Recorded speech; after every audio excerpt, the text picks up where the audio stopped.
ਅੱਜ गुरु साहब गुरु तेग बहादुर जी के 400 साला जिहड़ा प्रकाश उत्सव असी मना रहे हैं, उहदे औरे दे प्रभाव विच, उहदे असर विच मंच से विराजमान साडे संत साहिबान, ग्रंथी साहब, साडे वख-वख पार्टियां दे अड-अड जगह तो आए हुए सारे नेतागण ते लखां की संख्या विच अज इत्थे जिथों तक नज़र दौड़ाइए उतों तक साड़ी साध संगत दिख रही है, विराजमान है। और अजे तो पता लग रहा है कि कुछ सड़कां जे जाम ने, अजे लोग इत्थे पहुंचे भी नहीं हैं। मैं इसे सब साध संगत नूं जी आयां नूं कहना, प्रणाम करना, सब का स्वागत करना है। गज के बोलो सतनाम श्री वाहेगुरु, फिर बोलो सतनाम, जो बोले सो निहाल। अज पानीपत दे इस ऐतिहासिक शहर विच, न केवल ऐतिहासिक शहर बल्कि मैं कहांगा अज इस मैदान नूं ऐतिहासिक असी करता है। मैं अपनी गल करन तो पहला एक गल तुहाडे नाल साझा करना चाहना है कि क्यों ना इस मैदान का नाम असी गुरु साहब गुरु तेग बहादुर जी के नाम से रख दईए कि यह मैदान श्री गुरु तेग बहादुर जी का एक समागम स्थल इस तरह कहलावेगा।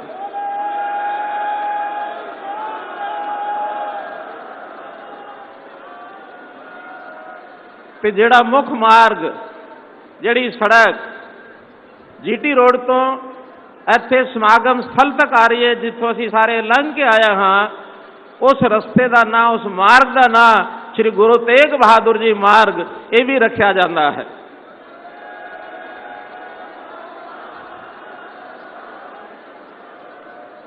पानीपत एक ऐतिहासिक स्थान है। अज का दिहाड़ा भी असी कह सकते हैं कि ऐतिहासिक दिहाड़ा हो गया है। पानीपत ये वो शहर है जिथे प्रथम पातशाही गुरु नानक देव जी 1507 तो लैके 1515 तक दो बारी इत्थे पहली और दूसरी उदासी वेले उन्हां दा इत्थे आगमन होया ते उन्हां दे आगमन के कारण ही इत्थों की साध संगत ने इत्थे पहली पातशाही गुरुद्वारा ये भी स्थापित किया है।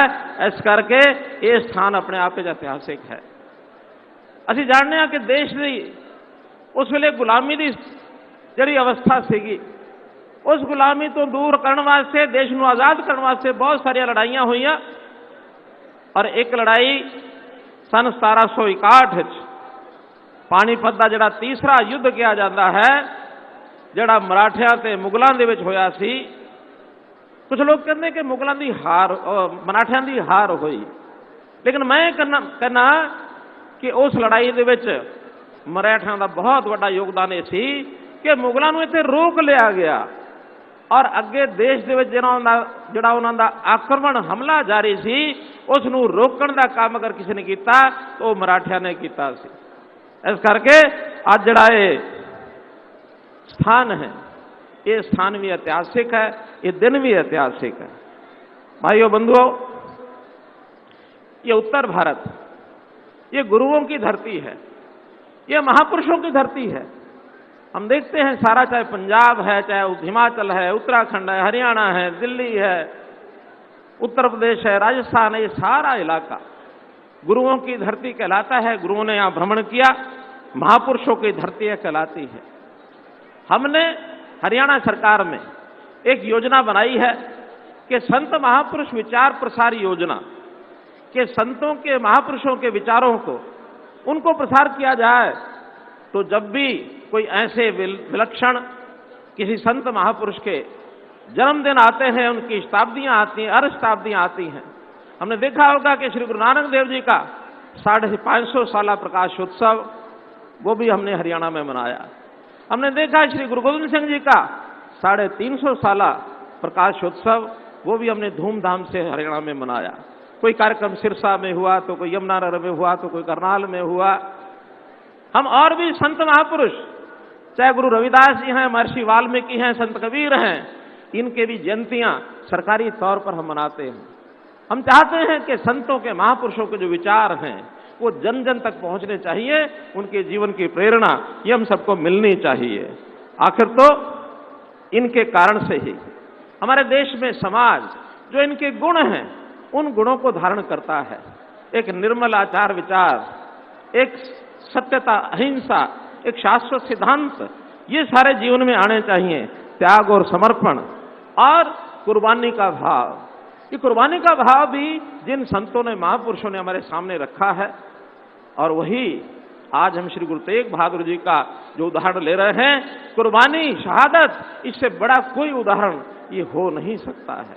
इसलिए गुरु तेग बहादुर जी के आज के विचारों से मैं ये समझता हूं कि उनकी स्मृतियां, उनको सहजने के लिए हम संकल्पबद्ध हैं। गुरु नानक देव जी से लेकर के गुरु तेग बहादुर जी से होते हुए गुरु गोविंद सिंह जी और उनके साहबजादे, ये सारी श्रृंखला ऐसी है जिन्होंने समाज को जागृत करने के लिए अपने जीवन के त्याग के माध्यम से, ज्ञान के माध्यम से जो प्रकाश फैलाया है, उस प्रकाश को आज हम याद कर रहे हैं। विश्व इतिहास में चाहे धर्म हो, संस्कृति हो, चाहे बलिदान की बात हो, प्राणों में आहुति देने में गुरु तेग बहादुर जी का जो अद्वितीय स्थान है, उनको हम अपना नतमस्तक होते हैं। उनकी शिक्षाएं ये हमारे लिए प्रेरणा के स्रोत हैं। हमारी जो पहचान है देश की, वो देश की पहचान इन्हीं कारणों से है। भारत की पहचान, हिंदुस्तान की पहचान अगर बरकरार है तो इस प्रकार के जो हमारे गुरुओं के योगदान हैं उसी में से है। और जब देश गुलाम था, मैं अगर सिख गुरुओं की बात करूं, गुरु नानक देव जी की यात्रा 1469 में ननकाना साहब से शुरू होती थी। आज ननकाना साहब जिसका वो जो स्थान है, देश के विभाजन के बाद वो पाकिस्तान में चला गया, लेकिन हमारी आस्था आज भी ननकाना साहब के प्रति उतनी है। और फिर वो यात्रा बढ़ते बढ़ते और 10वें पातशाही गुरु गोविंद सिंह जी का जब वो यात्रा पूरी की उन्होंने, और वो नांदेड़ में 9 अक्टूबर 1708 को ये 10वें पातशाही की यात्रा यहां पूरी होती है। लेकिन गुरु साहब ने उस समय कहा कि अब आगे देश स्वरूप गुरु नहीं रहेगा, बल्कि अब गुरु स्वरूप श्री गुरु ग्रंथ साहब जी, उनको ही हम गुरु मानेंगे।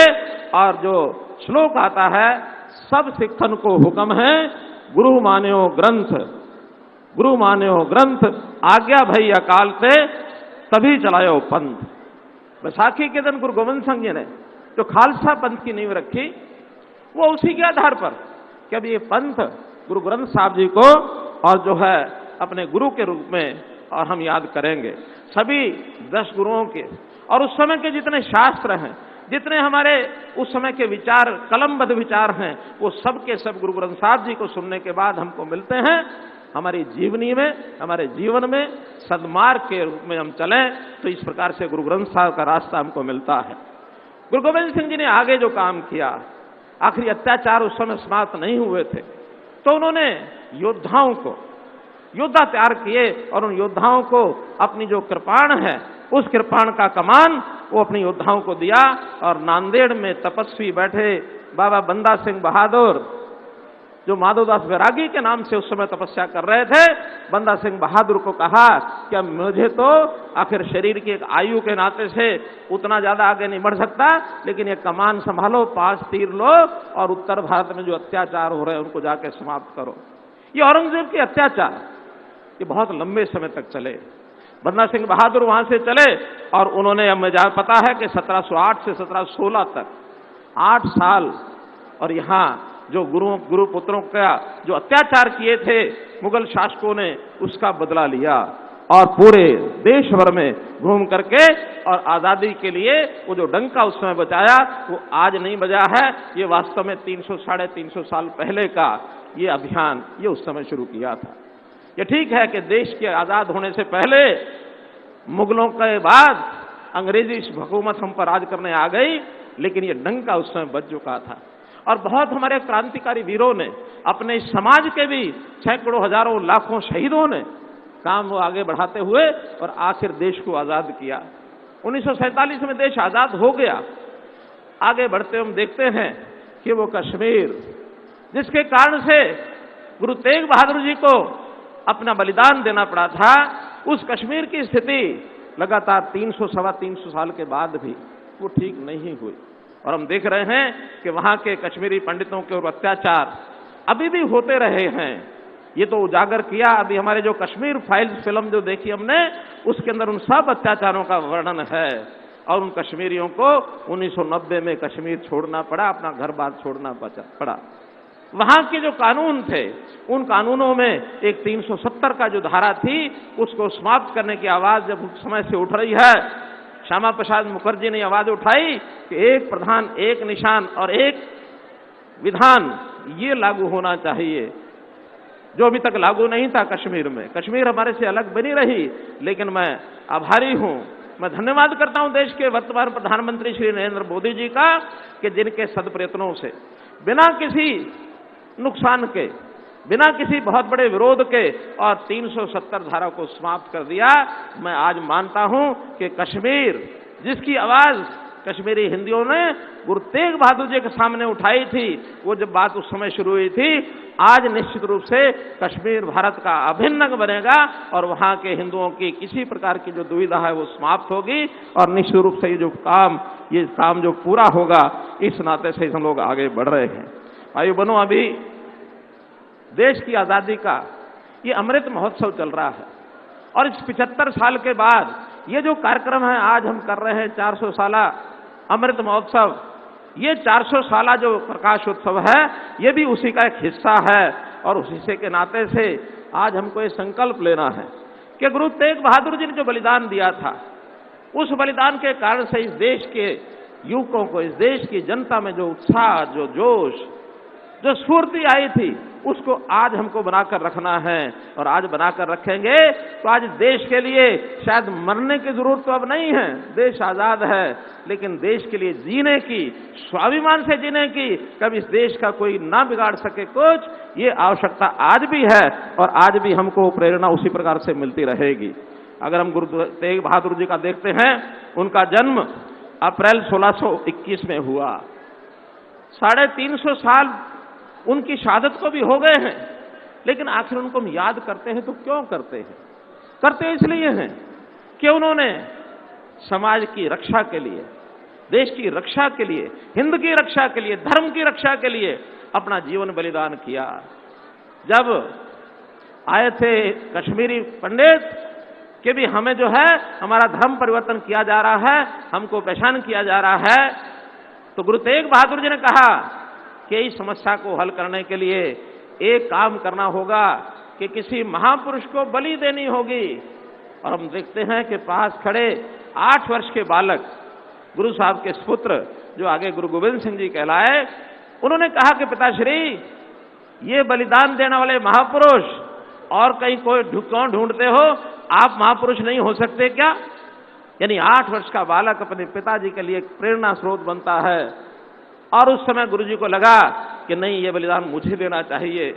उनका बलिदान हुआ और उस बलिदान में हम देखते हैं कि जिस लाल किला से उस समय के अत्याचारी शासक ने और ये हुक्म सुनाया था कि गुरु तेग बहादुर जी अगर धर्म नहीं बदलते हैं तो उनका शीश धड़ से अलग कर दिया जाए, जहां उन्होंने धर्म के खातिर शीश कटाया, वही लाल किले पर आज के शासक ने, श्री नरेंद्र मोदी जी ने अभी 2 दिन पहले उनकी स्मृति में अपना शीश झुकाया है, अपना शीश नमाया है। ये है शासकों का अंतर।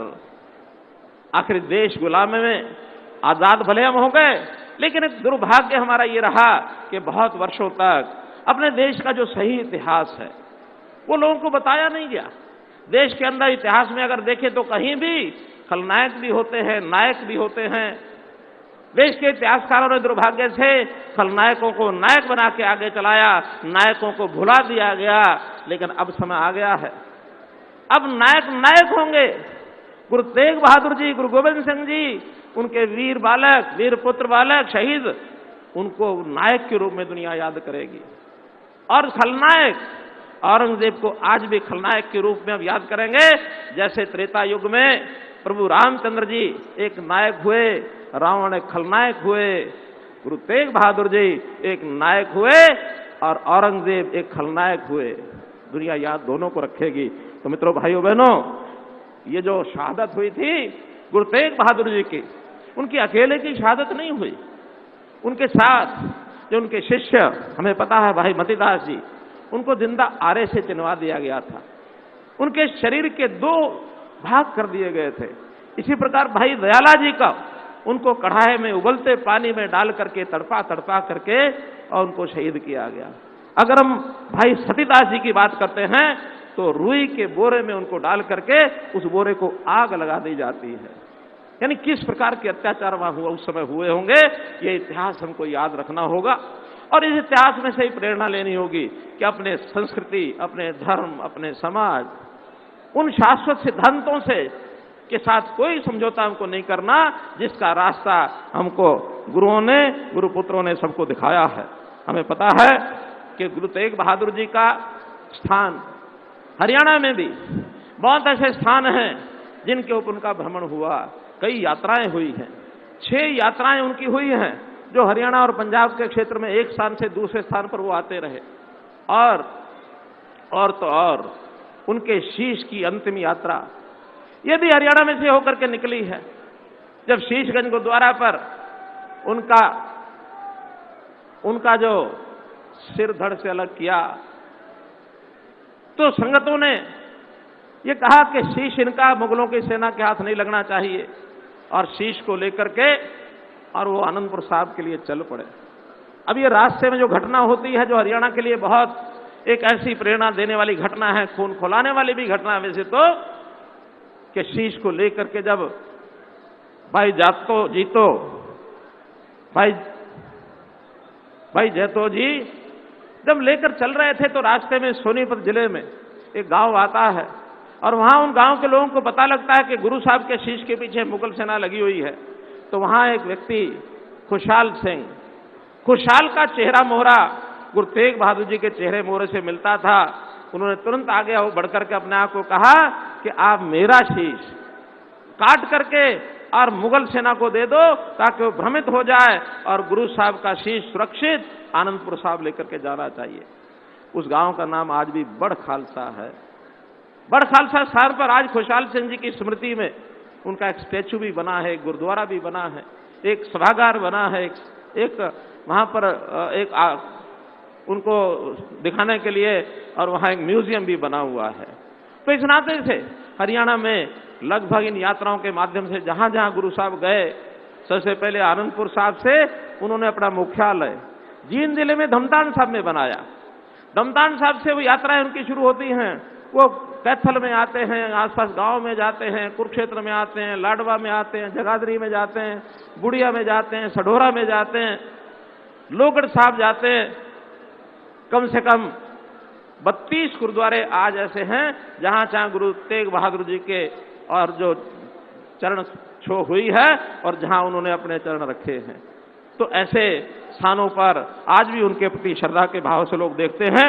सारे देश भर में वो बहुत बार घूमे हैं, घूमते हुए जहां जहां गए हैं वहां वहां जो है उनके बारे में और लोगों ने मंदिर बनाए हैं और उस नाते से ये सब किया है। भाइयों बहनों, हम सब इस बात को आज इसलिए याद कर रहे हैं कि इतना लाखों का समागम यहां आज हुआ है। उसका हेतु एक ही है कि जो प्रेरणा गुरुओं के जीवन से हमको मिली है, जिस लॉ को मिटाने के लिए औरंगजेब जैसे शासक ने भरपूर प्रयत्न किया, वो लॉ आज भी हमारे युवकों के मन में, हमारी जनता के मन में धधक रही है। देशभक्ति की लॉ, धर्म की लॉ, सामाजिक प्रेम की लॉ, मानवता की लॉ, भाईचारे की लॉ, इसको हमको जगाए रखना है। और कभी भी कोई इस प्रकार का कोई शासक आए, कोई और अपने आप को कोई लीडर कहे कि जो देश के समाज के हित में बात न करे, उसको समझाना है, उसको बताना है कि देश हित के अंदर नहीं है। तो इस नाते से हम लोगों का जो दायित्व है, उस नाते से हम आगे बढ़े और निश्चित रूप से मानवता के इस सूरज गुरु तेग बहादुर जी का जो 400 पर्व है, जो मना रहे हैं, इस अवसर पर हम गुरु जी के चरणों में अपना शीश नवाते हैं, हम अपना शीश नवाते हैं। आज मैं ये भी घोषणा करना चाहता हूं, वैसे तो सरकार की ओर से हमने पिछले वर्षों में अनेकों नाम गुरुजनों के, जो हमारे सिख गुरु हैं, उनके नाम से कितने ही प्रोजेक्ट, कितनी सड़कें, कितने ही कार्यक्रम हमने चलाए हैं। सबका उल्लेख बड़ा लंबा हो जाएगा, लेकिन जैसे दो बातें मैंने पहले कही हैं और दो बातें मैं आज वो कहना चाहता हूं। एक तो अभी हमने कुछ मेडिकल कॉलेजेस की घोषणा की है, नए मेडिकल कॉलेज बनाएंगे। तो हमने तय किया है कि यमुनानगर में पांजुपुर गांव के अंदर लगभग 60 एकड़ जमीन वो गांव के लोगों ने दी है, वहां मेडिकल कॉलेज बनेगा। उस मेडिकल कॉलेज का नाम भी श्री गुरु तेग बहादुर मेडिकल कॉलेज हम रखेंगे।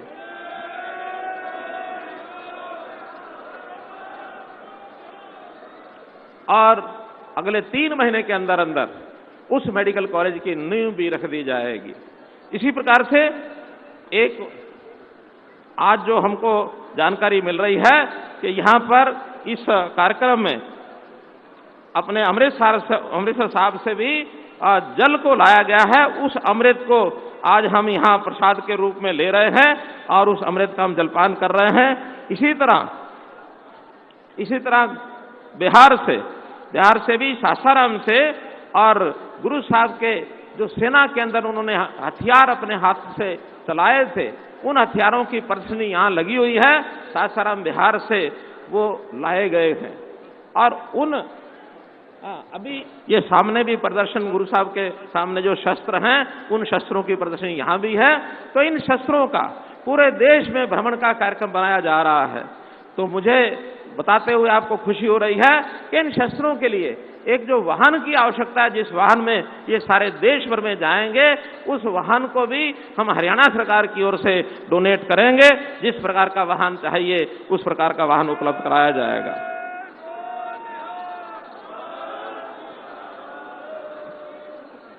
मानवता के सूरज को हम सब शीश नवाएं।